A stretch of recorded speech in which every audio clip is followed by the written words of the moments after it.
আবে ভাই দেখ, তোর ভাই তো জ্যাকেট পরে ফেলতেছে, তাড়াতাড়ি চল, অনেক ঠান্ডা লাগতেছে, জ্যাকেট পরে ফেলি। আরে ভাই দাঁড়া, তুই এই জ্যাকেট পরিস না, এই জ্যাকেটটা ফেলে দে।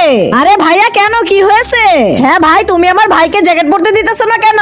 কারণ এই গ্রামে একটা জ্যাকেট ফানুস শয়তান এসে পড়েছে। কি জ্যাকেট ফানুস শয়তান? হ্যাঁ, ও গ্রামের মধ্যে এমন একটা জাদু করে দিয়েছে যে এই শীতে জ্যাকেট পরে সে জ্যাকেট পরা অবস্থায় মারা যায়। তারপর ওই জ্যাকেট ফানুসটা এসে নিজের তলোয়ার দিয়ে ওই মানুষটার গলা কেটে দেয়। কি?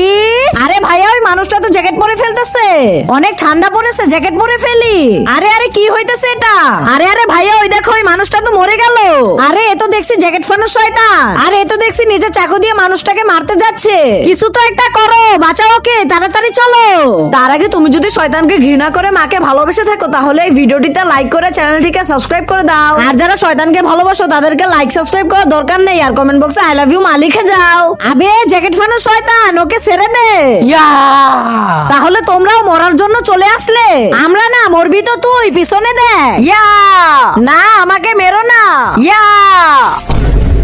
তারপর আমরা কুড়াল দিয়ে সেই শয়তানটাকে মেরে দেই আর ছেলেটি আগের মতো ঠিক হয়ে যায়।